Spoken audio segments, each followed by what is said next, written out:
That's when I know things are about to get serious. This week has been an emotional roller coaster. For the people on Snapchat, I don't even know where to begin to think what they think of me. Like, I am a total mess, especially when drunk on Snapchat. As you all know, chronic depression is something that I truly and really struggle with.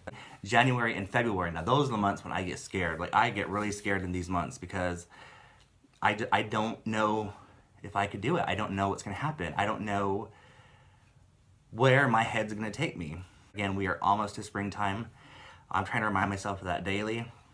Let's try to look for the small joys in life. Let's try to be there for each other. Again, I'm a mess. I really am a mess this week, and I do apologize.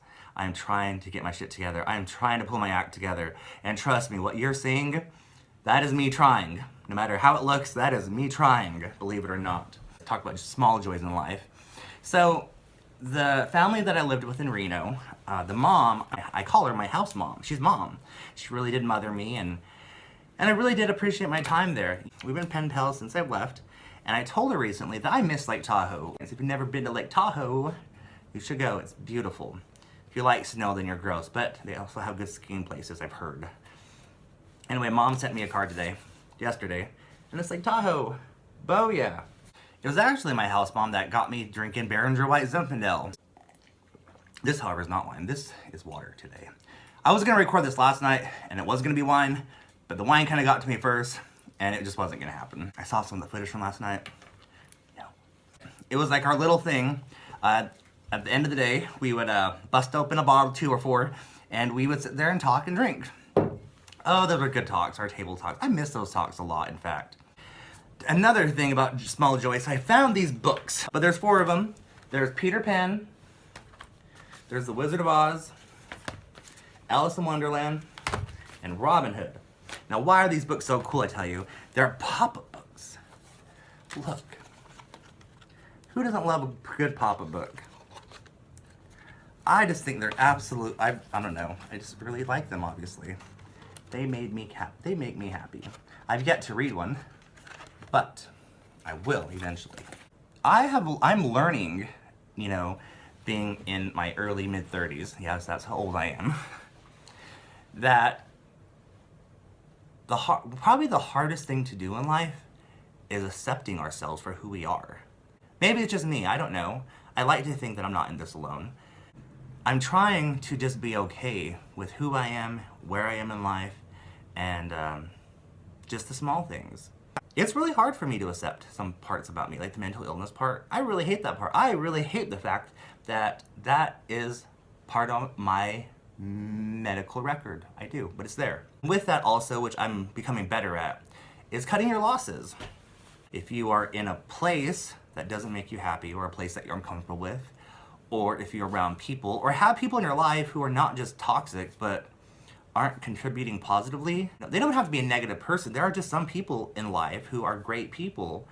They don't make us feel belonged or wanted or you know, loved.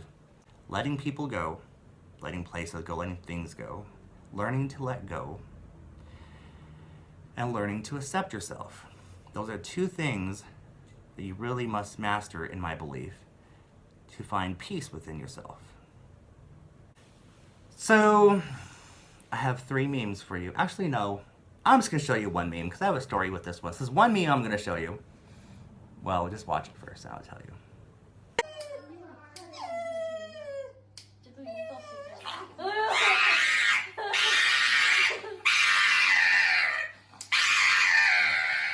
You know what does hurt? Threading. Now, threading... Here's my story about screaming. So, I found a place that does threading. I've heard about threading. I have no idea what threading is. I just heard about it. Does it hurt? No, it doesn't hurt. Well, what is it? Well, it's a process that takes thread, and it gently removes the hair follicle from the skin. How soft and nice does that sound? That was a real clever wording that she did, because it is basically plucking on steroids. That is what it is, plucking on steroids.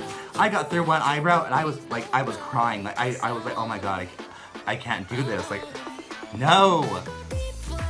But then I did the same thing. I went to the mirror, and I'm like, shit. So I laid back down and I endured the pain. Oh, the pain, the agony. Oh my God, why would anyone do that to themselves? The most embarrassing part about it, I'm not even kidding you, because threading really does like a really exact job, we'll call it. My eyebrows look so feminine, like so I mean, it looked like they were drawn on. I was so happy when they grew out. So I went to court, 2 weeks ago? This is a true story. Back in August, I got hit by a drunk driver. I was walking across the road and I got hit by a drunk driver, and then I got thrown into jail for public intoxication. All because I was trying to do the right thing and stop the person from drunk driving. Had I just let it go and walked home, none of this would have happened. So I'm walking home, crossing North Penn, when a car turns into Brahms that had snuck up on me and hit me. So when the lady parks, I'm like cussing her out, like, what the F, lady? What's wrong with you? You just hit me. So I noticed something was not quite right. I walked up in front of her. She was still drunk. I don't know if she was trying to get out of her car, trying to get in, or if she was just stuck somewhere in the middle. Like, I have no idea. So at this particular point, I didn't have a cell phone. So I went to the Brahms, asked them to call the cops. Long story short, they wouldn't. I got mad and decided to throw a fit, thorough fit there in Brahms, because I knew at some point they would call the cops. And they did. Before they did, though, however, I had one Brahms employee and 2 customers threatening to take me out back and beat me up. At that point, the cops had to show up, otherwise I might not have made it home. So the cops show up, and the manager, her and I got into it like bad. She tries to follow us around, and I'm like, I'm not talking in front of her. We just got into it. And then one of the cops, the asshole, who arrested me, he was like, if you don't start talking, I'm gonna throw you in jail. And I was like, for what? I smell alcohol in your breath. So I sarcastically said, last time I checked, it's not illegal to be drunk in America. I am of age to be drinking. He said, for public intoxication. So I said, you are being accusational. I don't like this. I want a lawyer. He goes, if you say that one more time, I'm throwing you in. I want a lawyer. So he's, oh, turn around. I'm gonna turn around, put your hands behind your back. And I was like, sure, yep, okay. His partner, by the way, the driver, he just shook his head the whole time. I'm gonna give you the option, sir. Do you wanna go to jail or do you wanna go to the drunk tank? I said, I want a lawyer. He goes, jail it is. I said, all right, let's go. They're approaching the county jail. I told them the whole story about Brahms, and the partner who's driving looks over at the guy who arrested me and goes, you done fucked up. So I went to court for it. I could have did no contest and paid the fine and was cool with it, but at the degree that it was, I wanted somebody to hear my story because that was bullshit. I was found guilty for public intoxication, go figure. Turns out, if a cop says that you are publicly intoxicated and you've been drinking, it doesn't really matter how much. You're probably not going to win that case. But I wrote a letter to Brahms because I was mad. I have not heard from them. Apparently they don't care about such a situation. I'm probably going to submit this to Oklahoma at some point. I just want to read you a couple excerpts from this letter because I'm not always extra, but when I am, I'm real extra. In all honesty, one of my priorities upon returning to Oklahoma was to eat a Brahms cheeseburger, which I did, breaking my vows as a vegetarian. But it was well worth it. Now working close to Brahms' location, it became my habit to stop in and grab a scoop or 2 of ice cream. A perfect way to start my day.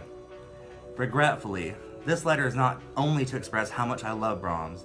This letter is to also express my deep disappointment that I had recently with your employees and the consequences of their decisions, or rather lack of decisions, which I had upon my life. And I go on and tell the story I just told you. The driver who hit me, while drunk, drove off, and I, the victim, was thrown into county jail for 24 hours. I've never been in jail before, so what an experience. After my anger subsided, I was then sad, and have been very sad every time I walk past your store location, your store number 43. I feel as though I can't go in because of what took place there. I resorted to buying ice cream from the Circle K next door, which is nowhere near the same. Last week, I walked to your store location number 152 on North Claflin near 16th Street for some of your ice cream that I deeply miss.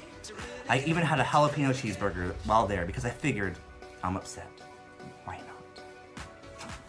not? I read it to my roommate and she was like, what do you say to that?